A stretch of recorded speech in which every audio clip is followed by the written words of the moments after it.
Bom dia, quarta-feira, dia 17, na orla mais linda do Brasil, do mundo, Brasil, mundo.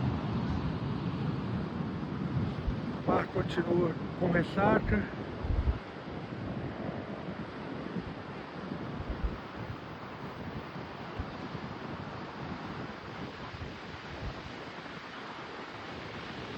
Isso é Cabo Frio, pessoal. Bora, tá esperando o quê? Vem pra cá. Continuando. Aí, pessoal. Maia continua de ressaca.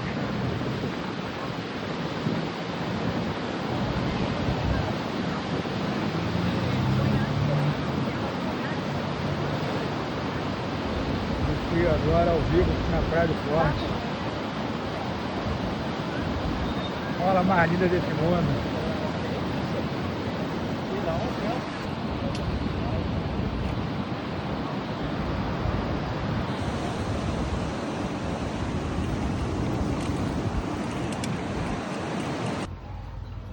Agora estamos na passagem. Repara só esse aquário desse restaurante. Que coisa linda, ó. Ali é o Beco do Príncipe.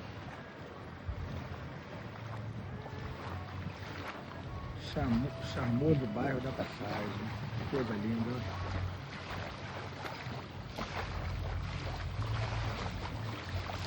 Excelente dica aí. Enquanto tiver de ressaca, ó, Ilha do Japonês. Olha a tranquilidade.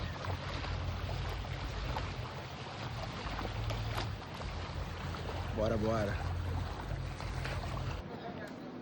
Aí, pessoal, excelente opção para quem está aqui na cidade enquanto esse mar está de ressaca. Ilha do Japonês, ó. Aqui que pega o barquinho para fazer a travessia na passagem. Bora. Continuando, canal Itajuru, nesse dia lindo.